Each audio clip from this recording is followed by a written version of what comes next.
मैं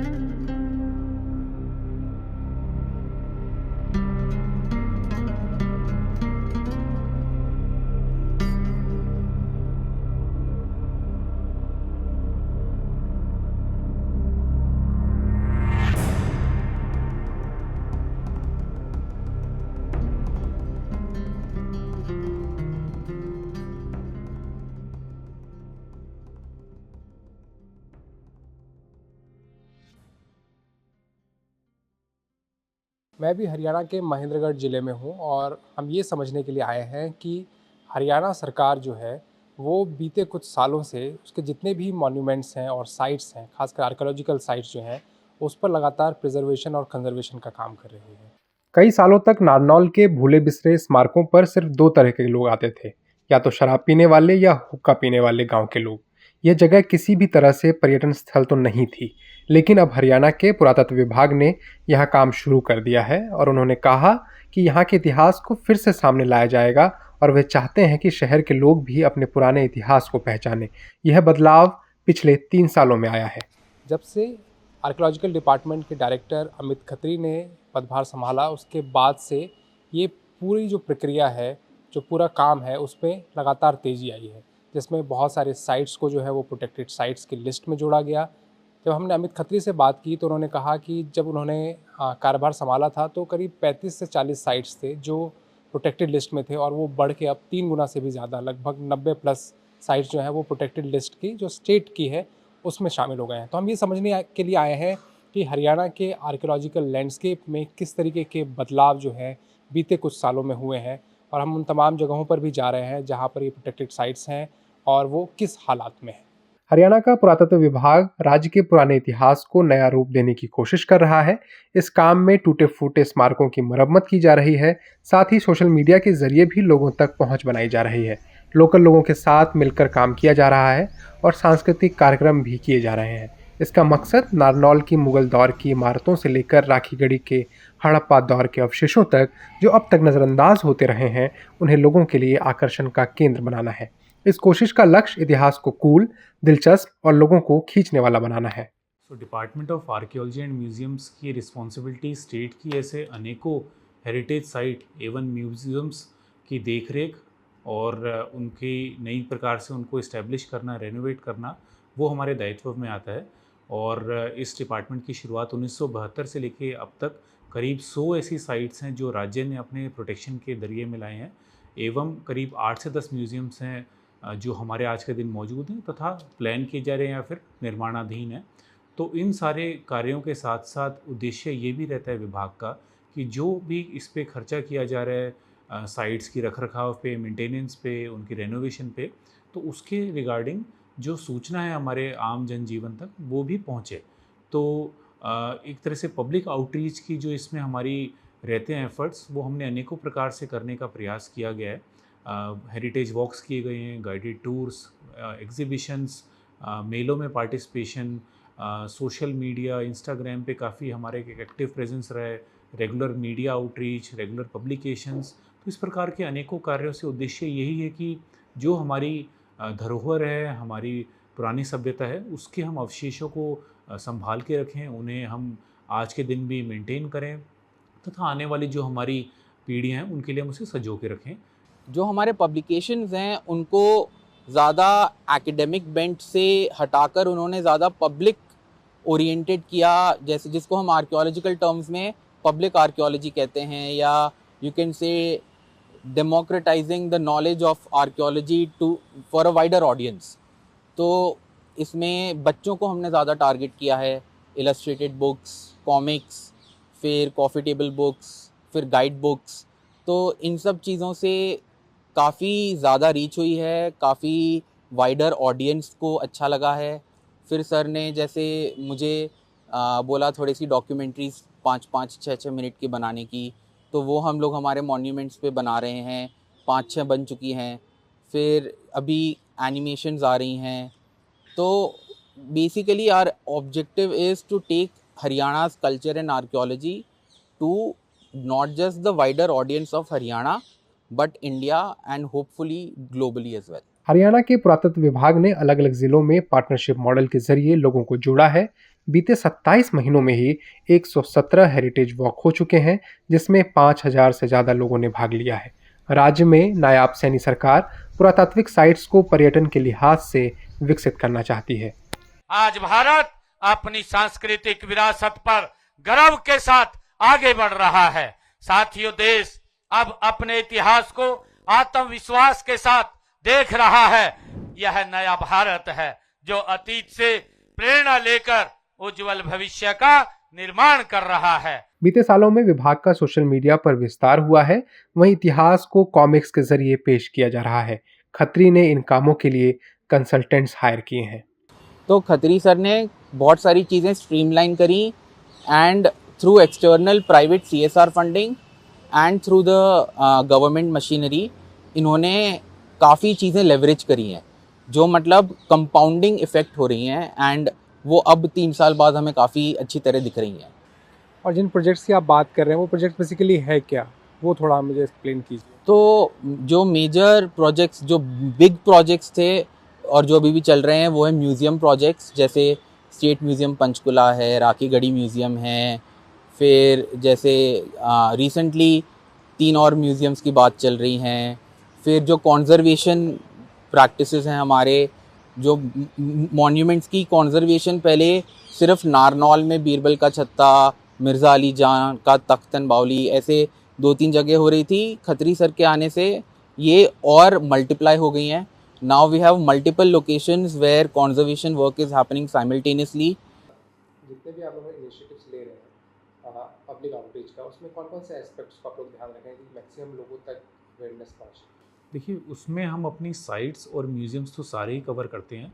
जो उत्साह लोगों का हमने ज़्यादा देखा गया है वो या तो राखीगढ़ी को लेके रहता है, पानीपत के इतिहास को लेके, कुरुक्षेत्र के, एवं नारनौल में भी हमारे एक बड़ा अच्छा समूह है पुराने हमारी बिल्डिंगों का, हमारे आर्कियोलॉजिकल साइट्स का।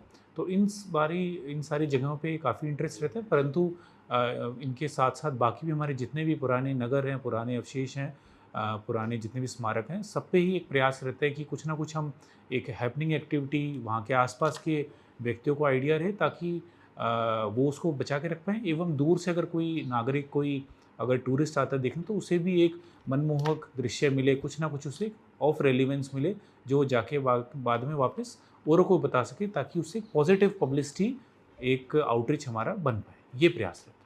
मैं भी नारनौल के एक ऐसे साइट पर हूँ जिसका नाम है बीरबल का छत्ता। यहाँ पर 2022 से ही कोशिश की गई कि इस साइट को संवारा जाए, क्योंकि यहाँ की स्थिति जो थी वो बहुत ही जर्जर थी। यहाँ की दीवारें टूटी हुई थी, यहाँ की छतें गायब थी और चमगादड़ जो है वो हर जगह फैले हुए थे। उसके बाद से कंजर्वेशन का काम यहाँ पर स्टार्ट हुआ और करीब अब लगभग 4 साल होने वाले हैं और ये अब पूरा होने वाला है।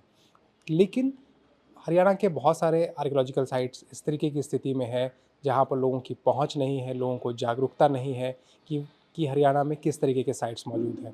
हरियाणा का इतिहास बताता है कि यहाँ पर प्री हड़प्पन से लेकर मिडेवल हिस्ट्री तक तमाम इस तरीके के साइट्स हैं, तमाम इस तरीके के इतिहास यहाँ पर दफन है, जिनको लोगों तक पहुँचाने की ज़रूरत है।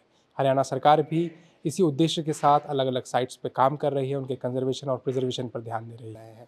लेकिन अमित खत्री से जब हमने यहाँ के जो आर्कियोलॉजिकल डिपार्टमेंट के डायरेक्टर उनसे बात की, तो उन्होंने कहा कि बहुत सारे चैलेंजेस भी है डिपार्टमेंट के साथ, क्योंकि बहुत सारे आर्कियोलॉजिकल साइट्स और जो माउंट्स हैं वो प्राइवेट ऑनरशिप में है और जो लोग देना नहीं चाहते। वहीं बहुत सारे साइट्स जो हैं वो लगभग ख़राब भी हो गए हैं। जिस तरीके से बीते कुछ साल पहले जब हमने कैथल के बालू साइट्स का दौरा किया था, तो वो लगभग जो है वो ख़त्म होने की कगार पर है।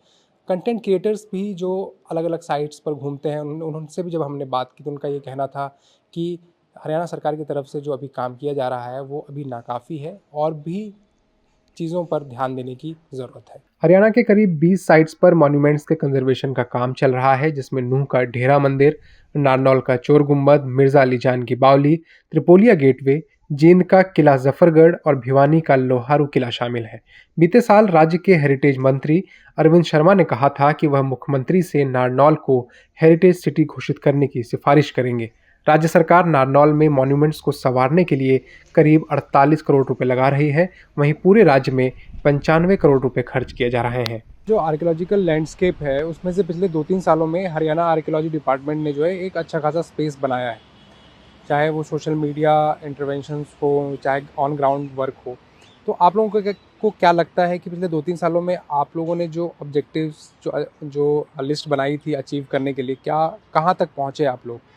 तो जैसे अमित सर का जो मेन एम था कि taking Haryana heritage and culture, promoting it for the wider audience, तो अब इसमें हम देखा जाए तो आउटरीच थ्रू कंटेंट एक तरीका है, आउटरीच थ्रू सूवेनियर्स, ट्रिंकेट्स, जो छोटे छोटे रेप्लिकाज हैं हमारे, उन रेप्लिकाज को और प्रोफेशनलाइज किया, वो एक तरीका है। फिर outreach and knowledge sharing through open source networks जैसे यूट्यूब चैनल के थ्रू, फिर वर्कशॉप्स के थ्रू, फिर जैसे हम राखी गढ़ी महोत्सव करते हैं 2 साल से, तो ये सारे जो आइसोलेटेड इंटरवेंशंस लगे, पर अगर जो हम इनको कंपाउंडिंग देखें तो ये मल्टी प्रोंग्ड तरीके से सर के ऑब्जेक्टिव्स को दर्शाते हैं और उनको अचीव करने के अलग अलग तरीके भी दिखाते हैं।